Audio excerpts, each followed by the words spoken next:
Jemaat yang dikasihi Tuhan, salam sejahtera dalam Tuhan Yesus Kristus. Kembali bersama dengan saya dalam program Renungan Eklesion. Dan mari pada kesempatan ini kita merenungkan kembali firman Allah dalam Ibrani 9 ayat 15-22 yang berbicara tentang pengampunan melalui darah Kristus. Kita ada pada bagian yang ketiga dengan tema penumpahan darah sebagai satu-satunya cara yang ditetapkan Allah untuk pengampunan dosa. Mari kita membaca kembali surat Ibrani pasal 9 ayat 15-22. Demikian firman Tuhan. Karena itu ia adalah pengantara dari suatu perjanjian yang baru, supaya mereka yang telah terpanggil dapat menerima bagian kekal yang dijanjikan. Sebab ia telah mati untuk menebus pelanggaran-pelanggaran yang telah dilakukan selama perjanjian yang pertama. Sebab di mana ada wasiat, di situ harus diberitahukan tentang kematian pembuat wasiat itu. Karena suatu wasiat barulah sah kalau pembuat wasiat itu telah mati. Sebab ia tidak berlaku selama pembuat wasiat itu masih hidup. Itulah sebabnya maka perjanjian yang pertama tidak disahkan tanpa darah. Sebab sesudah Musa memberitahukan semua perintah hukum Taurat kepada seluruh umat, ia mengambil darah anak lembu dan darah domba jantan serta air dan bulu merah dan hisop, lalu memerciki kitab itu sendiri dan seluruh umat sambil berkata, "Inilah darah perjanjian yang ditetapkan Allah bagi kamu." Dan juga kemah dan semua alat untuk ibadah dipercikinya secara demikian dengan darah. Dan hampir segala sesuatu disucikan menurut hukum Taurat dengan darah. Dan tanpa penumpahan darah tidak ada pengampunan. Jemaat yang dikasihi Tuhan, Allah telah menetapkan satu-satunya cara pengampunan dosa melalui darah Kristus. Tuhan menetapkan bahwa upah dosa adalah maut. Dalam Imamat pasal 17 ayat 11, Tuhan menjelaskan mengapa darah harus ditumpahkan untuk pengampunan dosa. Demikian firman Tuhan.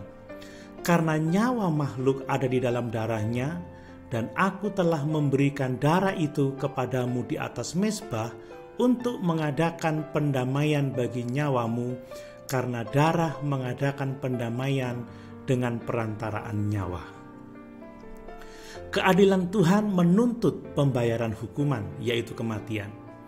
Dalam belas kasihannya, Dia akan menerima kematian sebagai pengganti yang dapat diterima menggantikan kematian orang berdosa.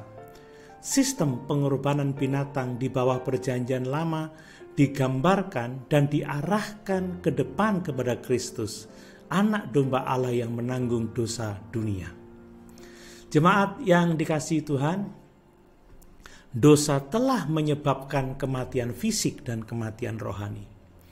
Tuhan memberitahu Adam dan Hawa bahwa pada hari mereka makan dari buah pohon pengetahuan tentang yang baik dan yang jahat, mereka pasti akan mati. Tetapi mereka makan buah itu dan tidak mati pada hari itu. Kenapa tidak? Pada saat mereka makan buah itu, mereka mati secara rohani. Sebelumnya mereka telah menikmati persekutuan yang intim dengan Tuhan tanpa ada hambatan di antara mereka. Tetapi seketika mereka terasing dari Tuhan dan mencoba menyembunyikan diri dari hadiratnya yang kudus. Pada hari yang sama, proses kematian fisik dimulai. Meskipun dalam pemeliharaan dan tujuan Tuhan, manusia pertama itu hidup selama ratusan tahun, tetapi pada akhirnya mereka semua akan mati. Tubuh mereka menjadi sasaran penuaan dan penyakit. Dosa mengakibatkan kematian melalui pembunuhan dan perang. Semua kengerian buruk di dunia ini, apakah kerusakan akibat penyakit, akibat kekejaman, kejahatan, terorisme, dan perang, atau kerusakan lingkungan sumber daya dunia, semuanya adalah akibat dari dosa. Dosa adalah akar dari semua kematian fisik di dunia, dan dosa mengakibatkan setiap orang mati secara rohani, terasing dari Allah yang hidup. Jemaat yang dikasihi Tuhan, penumpahan darah adalah gambaran tentang betapa mahalnya harga dari dosa. Kata darah itu muncul 6 kali dalam Ibrani pasal 9 ayat 18-22. Ditambah lagi kata kematian atau mati 3 kali dalam ayat 15 sampai ayat 17. Pernahkah saudara berpikir tentang betapa berdarah dan berantakannya agama Yahudi itu? Semuanya bertaburan darah. Para imam menyembelih puluhan dan terkadang ratusan, bahkan ribuan binatang di altar. Para imam mengambil mangkuk penuh darah dan menaburkannya di atas altar. Bangkai-bangkai binatang itu dibakar di atas altar agar baunya tetap terus-menerus ada, konstan dan tidak tertahankan. Pengorbanan di tabernakel akan menjadi pengalaman yang sangat mengejutkan bagi kebanyakan orang pada masa sekarang ini. Darah menggambarkan harga dosa yang sangat mahal. Jemaat yang dikasihi Tuhan, Perjanjian Lama dimeteraikan dengan darah sebab kematian adalah hukuman atas dosa. Penulis kitab Ibrani menyebutkan rincian dalam Ibrani 9 ayat 19 yang tidak termasuk dalam catatan dalam Keluaran 24. Tidak disebutkan di sana tentang domba jantan, air, bulu merah, hisop, atau pemercikan kitab. Teks-teks lain menyebutkan beberapa hal ini dalam ritual lain seperti dalam Imamat 1 ayat 10, Imamat 14 ayat 4-6, Bilangan 19 ayat 6 dan ayat 18. Mungkin penulis kitab Ibrani secara kolektif mengumpulkan semua ritual ini menjadi satu, karena dia berurusan dengan subjek umum dari semua hal dalam Perjanjian Lama yang dibersihkan dengan darah.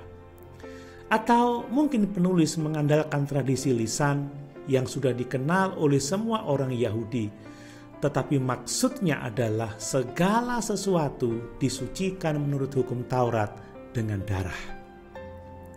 Pengecualiannya adalah bahwa orang miskin dapat mempersembahkan persembahan biji-bijian daripada korban hewan.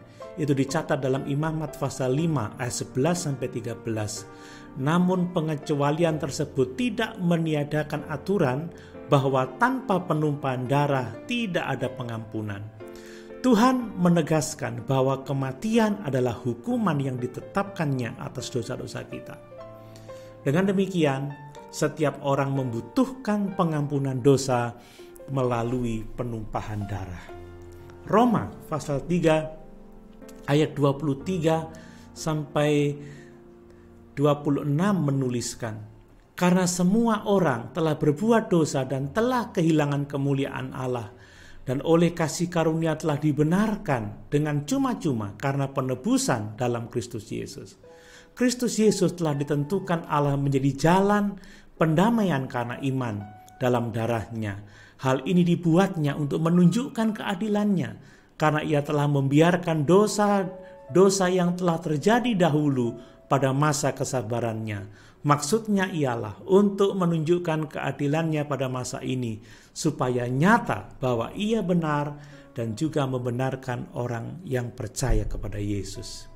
Fakta bahwa setiap orang adalah orang berdosa yang membutuhkan pengampunan Tuhan, berarti kita memiliki kesempatan untuk menawarkan Injil kepada setiap orang dengan mengetahui bahwa Injil adalah kekuatan Allah untuk menyelamatkan setiap orang yang percaya.